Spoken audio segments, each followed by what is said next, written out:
Welcome back to the Daily Dope. I'm your host, Brandon, and well, we got an update here in Michigan. Uh,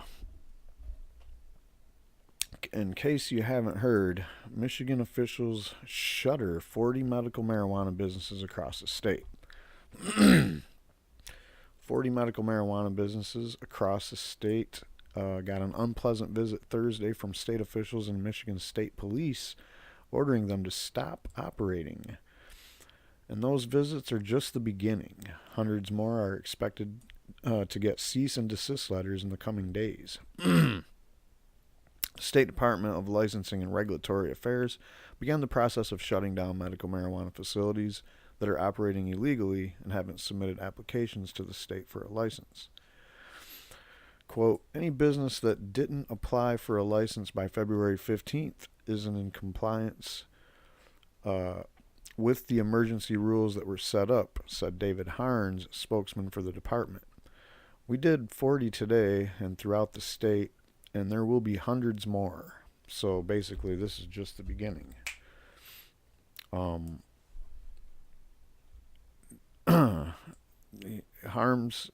Hams, did I call him Harms? Sorry. Or no, it's Harns. Harns wouldn't say what kind of businesses got the cease and desist letters or how the state had identified them, but most were probably dispensaries that had been operating outside of Michigan's medical marijuana laws.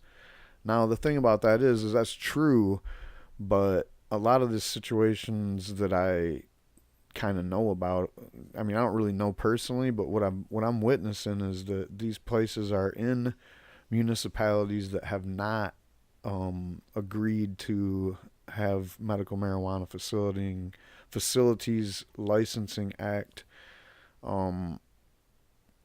businesses allowed in their municipality, and that could be any of the 5 businesses that there are licenses available for.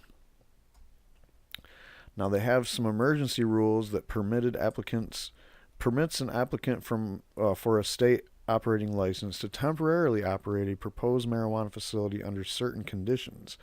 The cease and desist letter read, quote, in order to comply with this rule, a temporary operating facility must have applied for a state operating license by February 15th. A person that does not comply with this rule shall cease and desist operation of a proposed marijuana facility. So, yeah, you had some deadlines go by, and February 15th was the big one. Like if your municipality didn't agree to have the facilities by now, and then the next thing is, are you gonna be, you know, trying to move to a different town and get a license there? You have to get the okay and a license, I think, first at the new municipality, and then by February 15th have your applications in to the state. So those were the deadlines. If the business owner doesn't shut down, he or she risks not being able to get a license at all from the state, the letter said, and could also result in a referral to local, state, or federal law enforcement and other penalties or sanctions as provided by the MMFLA, the Medical Marijuana Facilities Licensing Act, and emergency rules. When Laura, excuse me, when Laura and the Michigan State Police visited the businesses, they only delivered the cease and desist letter and did not confiscate any products from businesses, said Harns. Michigan voters passed a medical marijuana law in 2008 that allowed caregivers to grow up to 12 plants for each of the 5 patients who had obtained medical marijuana cards. There are more than 277,000 people who have medical marijuana cards in the state. Now, with that paragraph there, that's totally separate from the MMFLA, the Medical Marijuana Facilities Licensing Act, in case anybody listening didn't already know that, just to put that out there. Those are 2 separate things going on, and oftentimes the MMFLA attempts to overstep the thing that was going on before within reason, because there was all this gray area talk with the medical marijuana act that we had before. the 2008 law. And that's why they came in and made all these laws. So that's just to clear that up. Some of those caregivers banded together to set up dispensaries, some with the blessing of the communities where they were open for business. Others got busted, including many in Oakland County over the years, by police in towns that were more wary of the medical weed. In 2016, the legislature decided it needed to get a handle on the medical marijuana business and passed bills to regulate and tax medical marijuana. It's expected to be a lucrative business with revenues exceeding $700 million a year. That could raise even more dramatically if the proposal to legalize marijuana for adult recreational use gets on the November ballot and is passed by voters. The state began accepting applications for licenses in December and is in the process of doing background checks on the business owners. The Medical Marijuana Licensing Board is meeting next Thursday and will begin considering some of the applications. But the licenses aren't expected to be handed out until the board's April meeting. The licenses are in 5 categories: growers, processors, testing facilities, secure transporters, and dispensaries. So there's the 5 different kinds of businesses that may have gotten some cease and desist orders. Now, what you're looking at, though, is possibly the growers. Let's look at them one by one. Growers. Before the MMFLA was passed, there wasn't any big producers in Michigan. The biggest you could produce was 72 plants. And when I say plants, their definition of a plant is a rooted clone. So as soon as you put a clone in a cup and turn a light on, that's a plant. And you could have 72 plants total, and that's all plants included. And that was it. And I'm telling you, man, I don't care how you try to do it. No one could grow 72 plants into like something like you see down here, into this like commercial grow operation with dozens of lights. Like 72 plants, you're talking like the most lights you can get on that's maybe 20. I don't know, you can probably, and I'm talking about because you got 20 lights for flowering, and then the other plants that you're doing vegging for, you're not going to have that many lights. What about processors? Before the law, the MMFLA, processors were basically like the people that grew the weed and maybe their immediate friends or family that helped them. Processors, now, I mean, there were a few people that did, they did have their own processing facilities, as far as like they made edibles or they did extracts. And those are potentially some people that got these cease and desist letters if they didn't feel like they could transition into the regulated marketplace.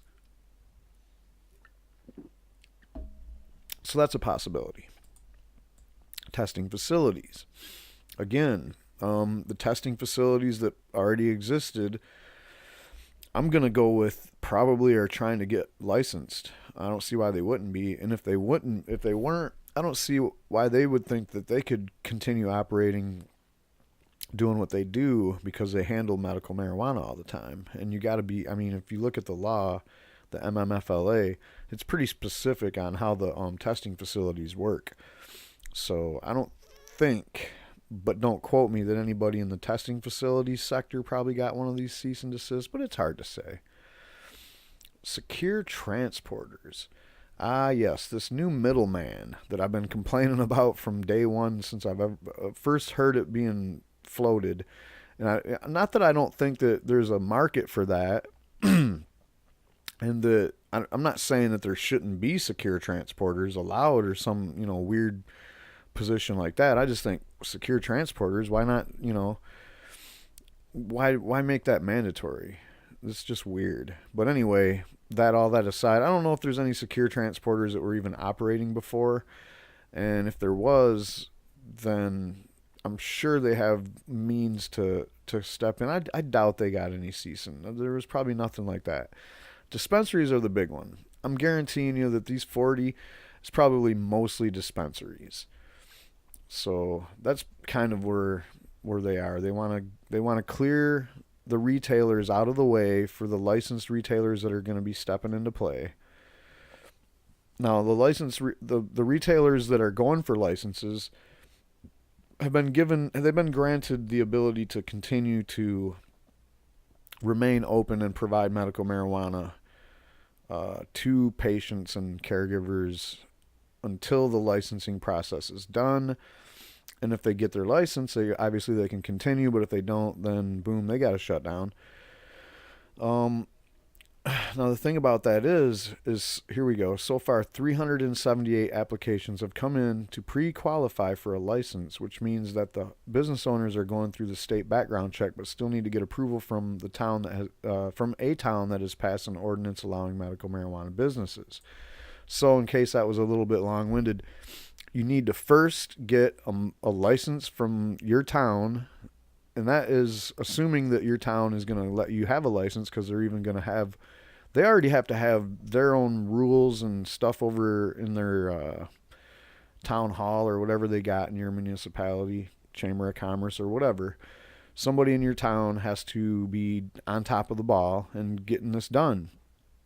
And from what I understand, very small number of them municipalities, which there are thousands of, almost literally virtually hardly any of them are ready to go, or want to have facilities anyway. Like, a lot of them just said, no, we're not having any facilities.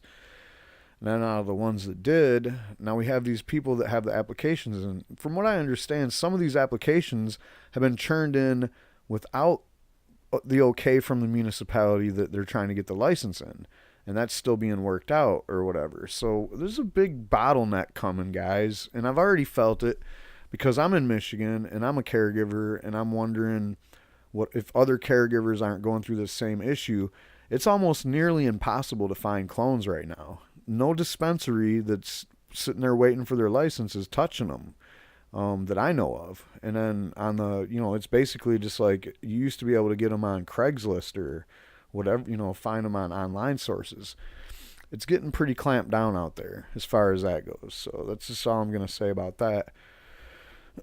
So if you're a caregiver and part of your skill set didn't include the ability to clone and maintain strains and germinate seeds and, do, selective growing of a plant, then you're in trouble, man. If you were just buying clones all the time and growing them, you're probably going to be running into a big gap. All right, so anyway, but this 378 number is a low number because, like they already set up here, they're getting ready to go around with hundreds more of these cease and desist letters. Hundreds more. Hundreds. And like I said, before this law change, this changing of distributors, mostly is what it looks like that it is right now. Yeah, man. And the new thing coming in is the growers. So before, what you did with dispensaries is you had the caregivers grew enough weed to have extra weed, and they took their extra meds to the dispensary who dispensed it to people, and they, it all worked out really good. But the new system don't allow for that. They could have just easily legalized caregivers having the ability to take excess medication to the testing facility, and then once it's tested, they could sell it to the dispensary. They could have easily done that. That could be something that could be going on. Or they could even have a state cooperative where a business that's works in partner with the state basically buys all the extra medicine and then distributes it their way. Like that's been done in a couple other countries where medical marijuana is a thing. Canada had something like that going on early in their medical marijuana program.